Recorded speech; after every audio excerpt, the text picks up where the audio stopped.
ये presentation amazing facts के मित्रों के द्वारा लाया जा रहा है।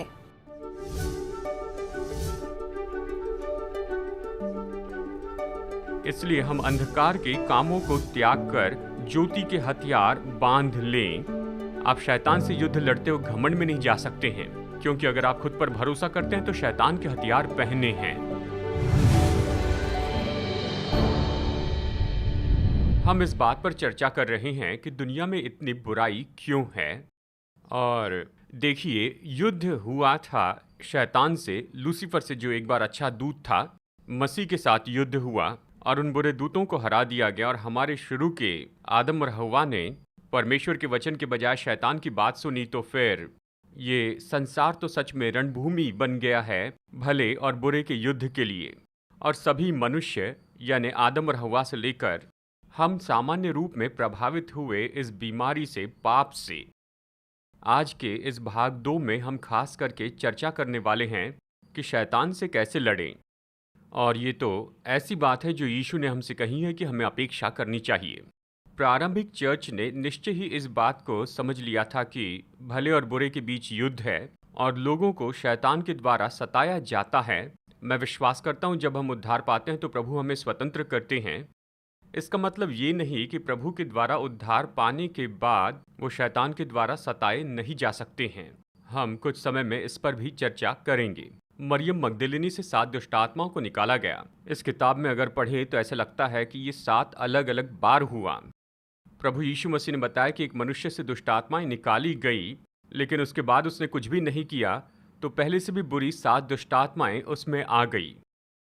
यानी ऐसे विश्वासी हैं जो पुराने जीवन में चले जाते हैं, जैसे कि उड़ाव पुत्र था और उन्हें छुटकारे की ज़रूरत है।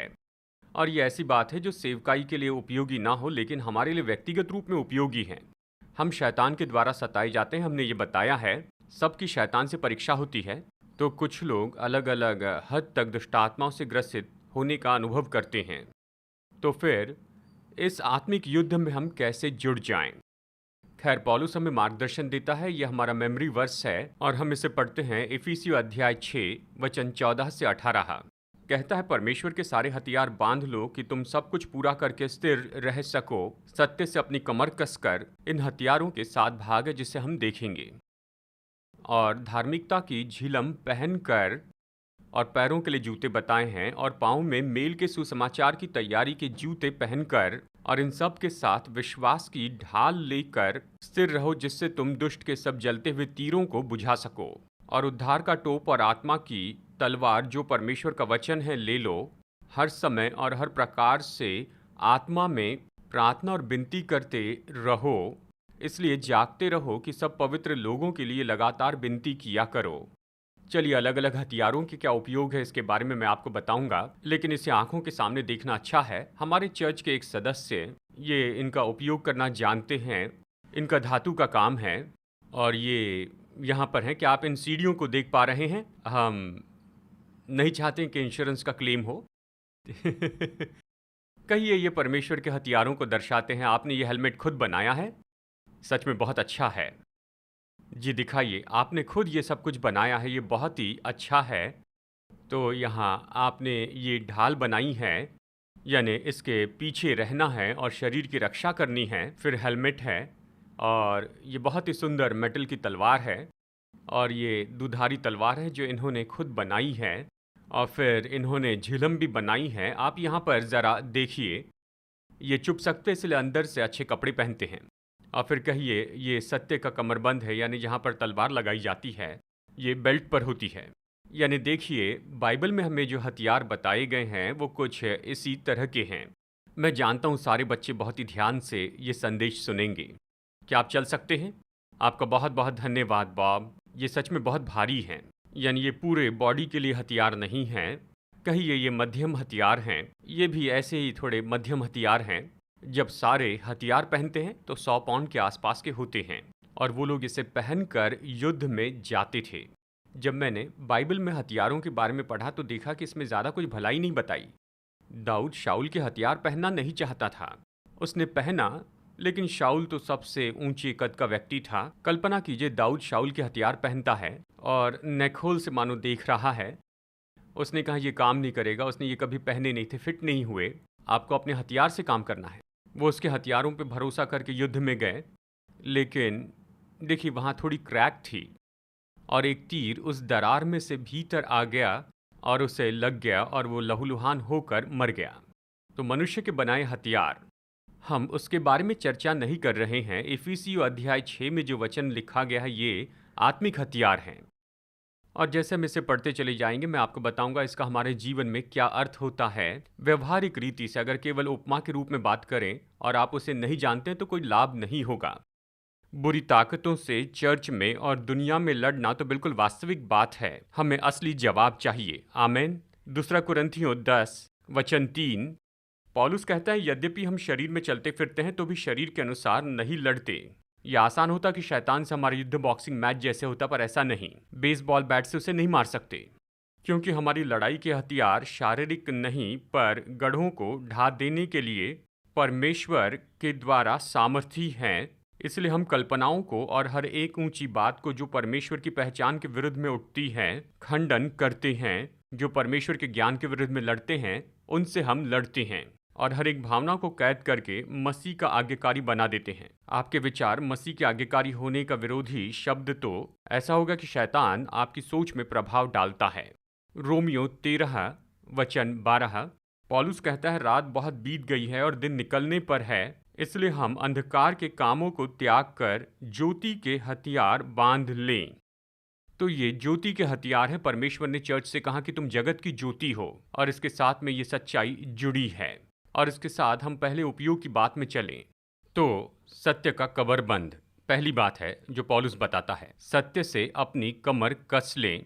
यशायाह 11:5 में आप पढ़ सकते हैं उसकी कटी का फेटा धर्म और उसकी कमर का फेटा सच्चाई होगी, ये कहता है।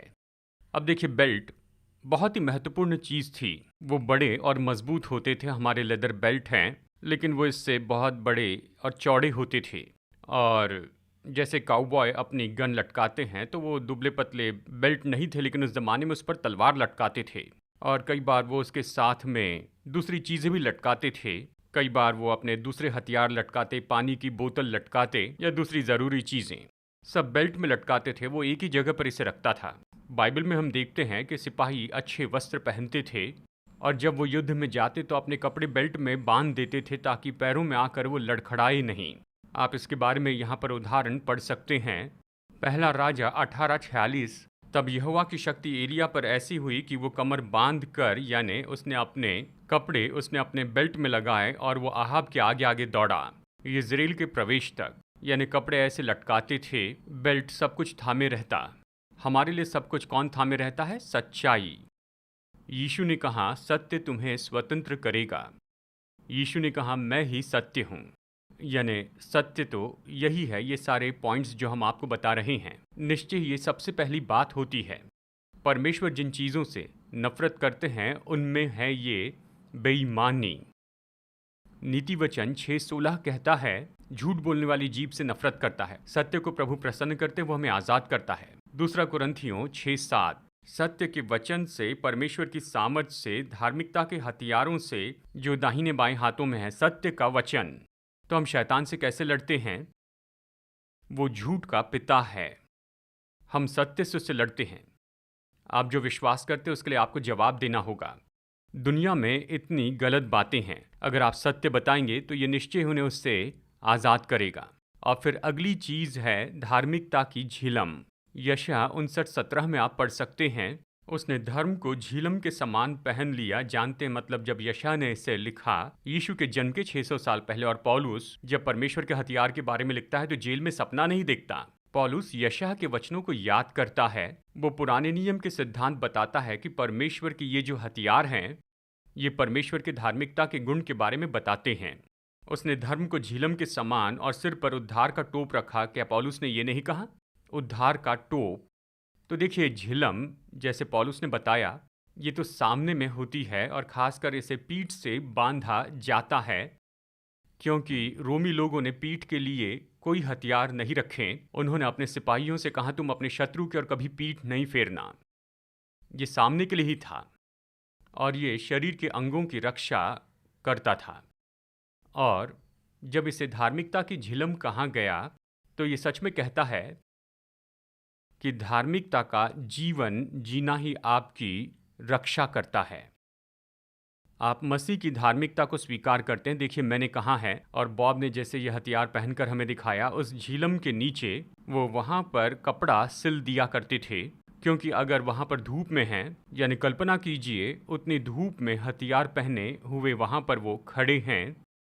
एक बार मैं अपनी बांसुरी लेकर सूरज की धूप में बैठा, उसे बजाते हुए उंगलियां मानो जलने लगी। यानी अंदर ऐसे मोटे वस्त्र ना हो तो फिर बहुत मुश्किल होगा। यानी ये धार्मिकता का वस्त्र तो उस धार्मिकता की झिलम के नीचे होता है और ये मसीह की धार्मिकता को दर्शाता है। लेकिन मसीह की ये धार्मिकता वो हमें वरदान के रूप में देता है। ये तो ऐसी बात है, यानी हमें इसी के साथ शुद्धता में जीते चले जाना है। अगर आप शैतान से युद्ध करने के लिए जाते हैं और अगर हम वही करें जो यीशु ने चेलों से कहा था, तो हमें जानना है कि हमारा जीवन सही है। यीशु की धार्मिकता स्वीकार करके और धार्मिकता का जीवन जीते हुए ज्योति में चलना है। आमेन। नहीं तो शैतान हंसेगा। अय्यूब 29:14। मैं धर्म को पहने रहा और वो मुझे ढांके रहा। क्या अय्यूब धर्मी व्यक्ति था? परमेश्वर हमें जो धार्मिकता वरदान के रूप में देते हैं, हमें उसे लेना है और अपने अनुग्रह से नया जीवन जीने की सामर्थ्य वो देते हैं। तो ये शरीर के अंगों की रक्षा करता है। और देखिए, बाइबल कहती दिल की रक्षा कर, और ये हमें बताता है कि दिल की रक्षा करनी है। और फिर है सुसमाचार के जूते। पहाड़ों पर उसके पांव क्या ही सुहावने हैं, जो शुभ समाचार लाता है, जो शांति की बातें सुनाता है, जो कल्याण का शुभ समाचार लाता है। बाइबल में आपके पैर आपके चलने को दर्शाते हैं, या आपके जीवन की दिशा दर्शाता है। रोमियो 6:4। वैसे ही हम भी नए जीवन की सी चाल चले। अगर आप शैतान से युद्ध कर रहे हैं, आपको निश्चित करना है कि क्या आप परमेश्वर की इच्छा में जी रहे हैं, क्या आप उसके पीछे चल रहे हैं। 1 तीमुथियुस 4:16। यदि ऐसा करता रहेगा तो अपने और अपने सुनने वालों का उद्धार का कारण होगा। अगर आप दूसरे लोगों तक पहुंचने वाले हैं तो यानी ऐसा करने के द्वारा आप अपने आप को भी बचा कर रखते हैं, और इसलिए परमेश्वर की इच्छा में आप जुड़ जाइए और सुसमाचार बताते रहिए। उसकी ज्योति में चलिए, जैसे ज्योति में चलते हैं। सुसमाचार के जूते पहनिए। क्या आप चाहते हैं यीशु आपके पैर धोएं, तो सुसमाचार के जूते पहनिए, तो आप शत्रु से युद्ध कर पाएंगे। आमेन। कहीं मत जाइए दोस्तों, कुछ ही समय में हम आज के प्रेजेंटेशन को पूरा करने के लिए लौट आएंगे। बाइबल बहुत ही स्पष्ट है कि मसीह जीवन की सारी बातों के लिए सबसे मुख्य मकसद तो प्रेम है। हमारे पास में विशेष ऑफर है जो हम आपको देना चाहते हैं, एक प्रेम जो बदलाव लाता है। इसमें आप जानेंगे कि बाइबल क्यों कहती है कि परमेश्वर प्रेम है, और आप कैसे प्रेम की और सामर्थ को पा सकते हैं ताकि आप परमेश्वर की इच्छा पूरी कर सकें कि उसकी आज्ञा माने और दूसरों की सेवा करें। ये 2 महान आज्ञा है, परमेश्वर से प्रेम रखें और अपने पड़ोसी से अपने समान प्रेम रखें। फ्री कॉपी मंगवाने के लिए स्क्रीन के नंबर पर फोन कीजिए या वेबसाइट पर जाइए और इस अद्भुत स्रोत को पढ़ने के बाद में अवश्य इसे अपने मित्रों को दीजिए। तो आइए आज के प्रेजेंटेशन में लौट चलते हैं और परमेश्वर के वचन से अद्भुत तथ्यों को जानते हैं। विश्वास की ढाल। इफिसियों 6:16 कहता है, ये बताता है कि शैतान हमारी विश्वास योग्यता पर हमला करता है। देखिए, यीशु ने कहा अगर विश्वास है तो सब कुछ संभव है। तो निरंतर शैतान हमारी विश्वास योग्यता पर और प्रभु में हमारे विश्वास पर हमला करेगा, यानी हमें विश्वास की ढाल थाम लेनी है। बाइबल कहती है कि मसीह हमारे विश्वास का कर्ता और सिद्ध करता है।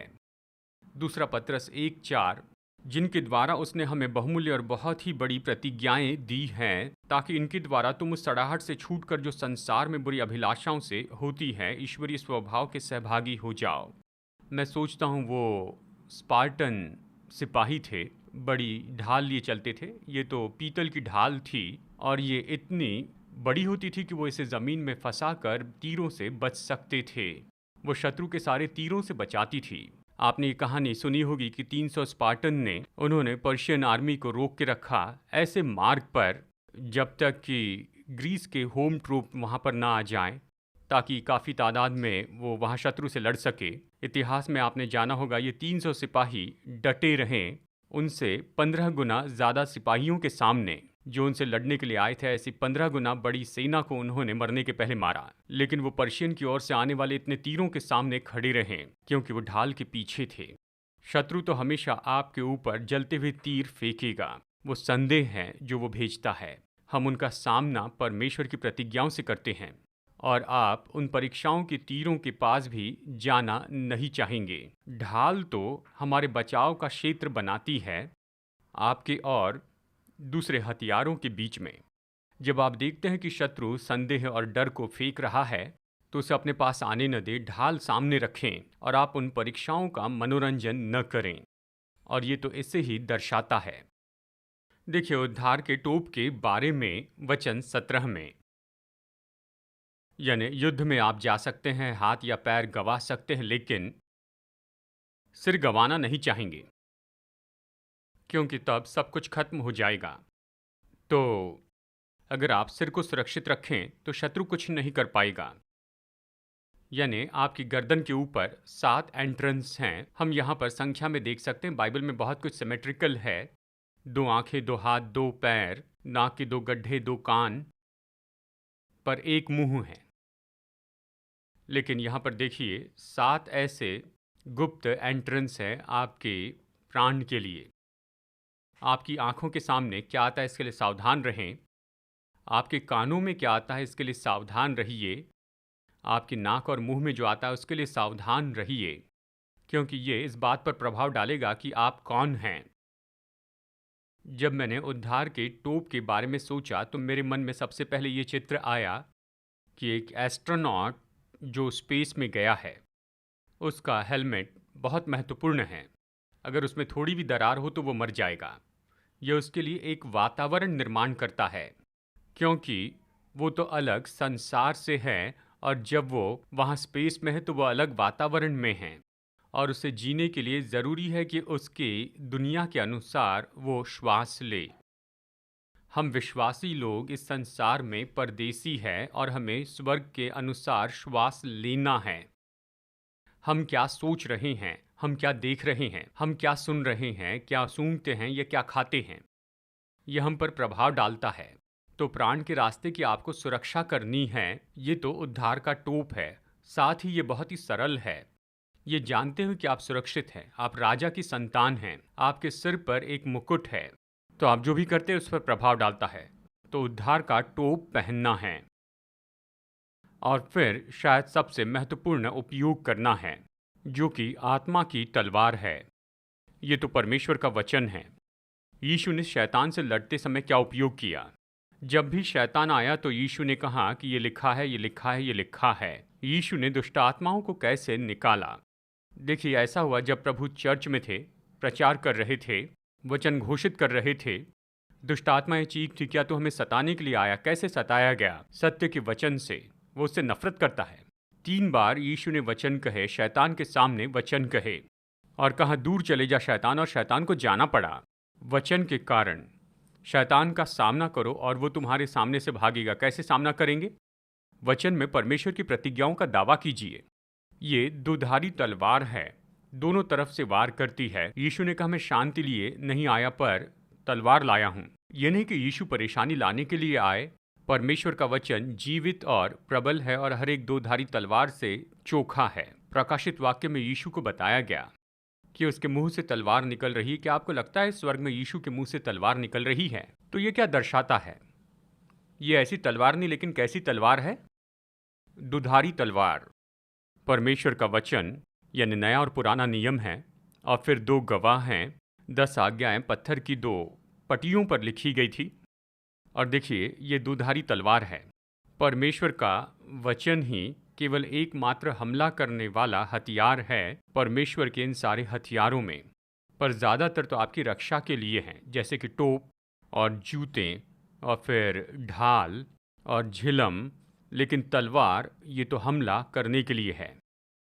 हम मसीह के लिए जयवंत होते हैं परमेश्वर के वचन के द्वारा। तो जब हम व्यवहार करते हैं गिरी हुई आत्मा से, तो निश्चित कीजिए कि आपके पास आपके सारे आत्मिक हथियार हैं। आपको ये जानना होगा, लेकिन आपको तैयार रहना है। यीशु ने चेलों से कहा जब तक तुम पवित्र आत्मा प्राप्त न कर लो प्रचार करने न जाना। इसलिए हम पवित्र आत्मा चाहते हैं जो हमें वचन याद दिलाते चली जाएं। यानी जो 7वीं वस्तु है, यहाँ पौलुस इसके बारे में कहता है, इससे आप सच में देख नहीं सकते हैं, वो है प्रार्थना। जानते हैं सिपाही जब भी युद्ध करने जाते तो उन्हें प्रोत्साहित किया जाता, चुनौती दी जाती उनके कमांडर द्वारा। वो एक संगति में थे, वो आज्ञा पाते थे अपने कमांडर से।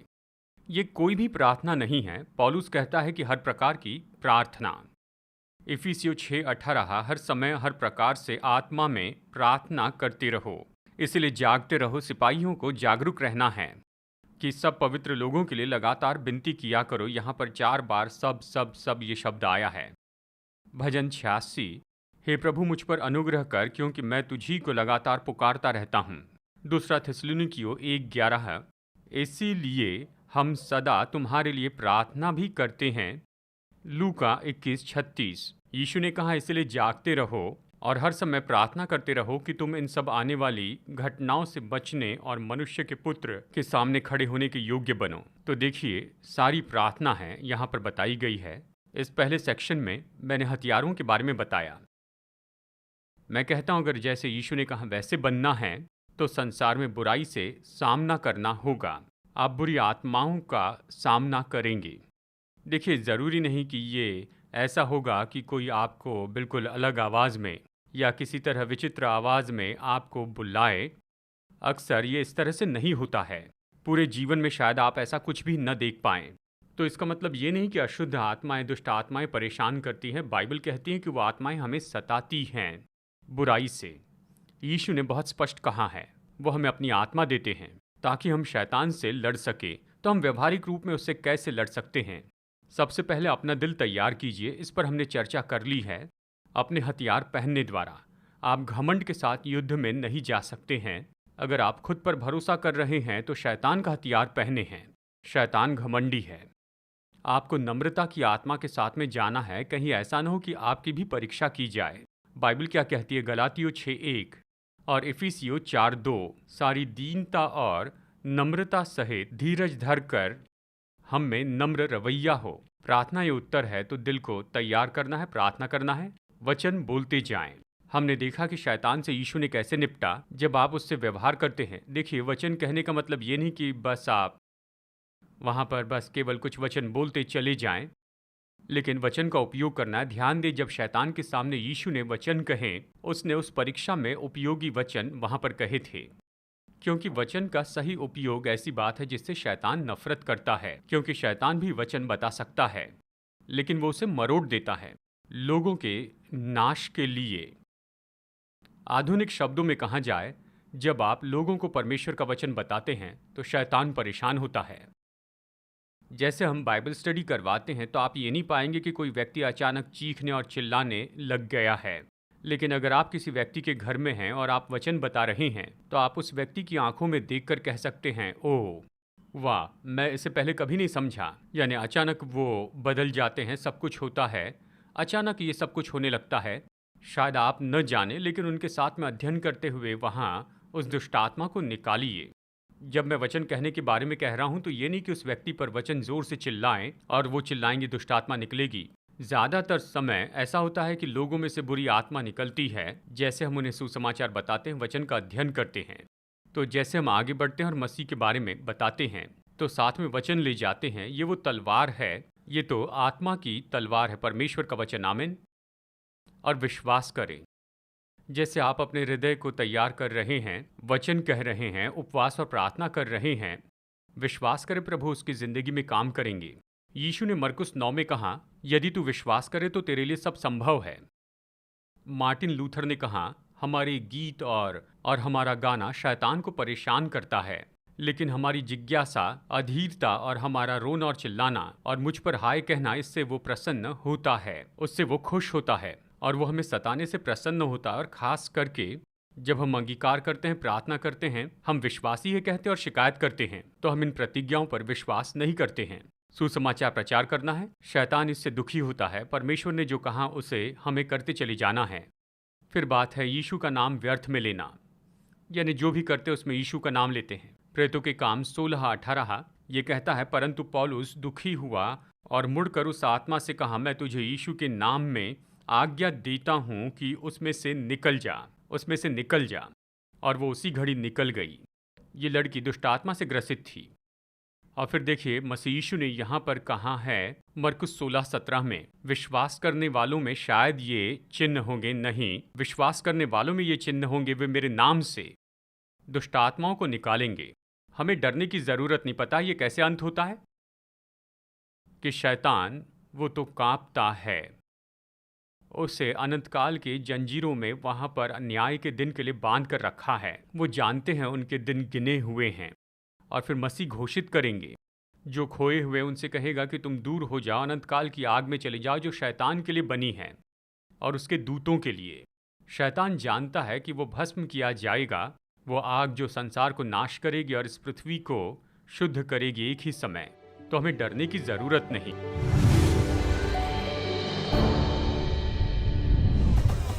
हमारे टूटे हुए संसार के लिए क्या प्रभु की योजना जानना चाहते हैं? जैसे हम बाइबल की भविष्यवाणी देखते हैं, आप अपनी सबसे बड़ी चुनौतियों के लिए भरोसेमंद हल प्राप्त करना चाहते हैं। प्रोत्साहित करने वाली और प्रकाशन देने वाली amazing facts Bible study guide Bible पर आधारित 27 टॉपिकल लेसन्स प्रदान करती हैं, जिसमें सुंदर ग्राफिक्स और स्पष्ट उत्तर दिए गए हैं, जिसे समझना बहुत ही आसान है। हर बाइबल स्टडी गाइड आपको व्यवहारिक उत्तर की ओर लेकर जाती है, आपके जीवन के सबसे महत्वपूर्ण सवालों के लिए। मैं कैसे तंदुरुस्त संबंध पा सकता हूँ, यीशु मसीह फिर से कब और कैसे आएंगे, और भी बहुत कुछ। अपने भविष्य को अवसर पर मत छोड़िए, सत्य से अपने जीवन को बदल दीजिए amazing facts Bible study guide के द्वारा। ये उपलब्ध हैं इंग्लिश, हिंदी, तमिल और तेलुगु भाषा में। तो इंतजार मत कीजिए, अपने स्टडी गाइड का पूरा सेट ऑर्डर कीजिए और विजिट कीजिए bookstore.aftv.in पर। क्या आप अमेजिंग फैक्ट बाइबल स्टडी को और नहीं पा सकते हैं? आपको सच्चाई से भरे प्रोग्राम को जानने के लिए अगले हफ्ते राह देखने की जरूरत नहीं है। आप जाइए अमेजिंग फैक्ट मीडिया लाइब्रेरी में aftv.org पर। aftv.org पर आप वीडियो और ऑडियो प्रेजेंटेशन का आनंद उठा सकते हैं और साथ ही प्रिंटेड मटेरियल सब कुछ मुफ्त में। दिन में 24 घंटे और हफ्तों में 7 दिन आपके कंप्यूटर या फिर मोबाइल से लॉग कीजिए aftv.org पर।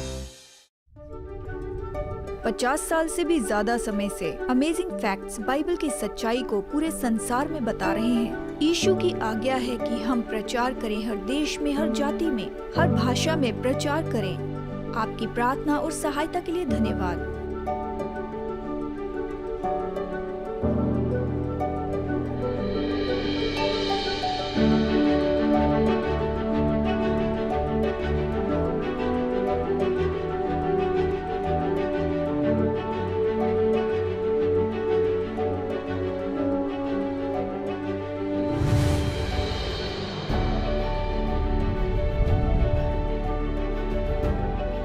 आज के फ्री ऑफर को मंगवाइए, ये आपके लिए एक आशीष है। जैसे हम सुसमाचार लोगों तक ले जा रहे हैं, आपकी भेंटों के लिए आपका धन्यवाद। आशा है आप अगले हफ्ते जुड़ जाएंगे। जैसे हम वचन की गहराई को देखते हैं, हम और भी अमेजिंग फैक्ट्स देखेंगे।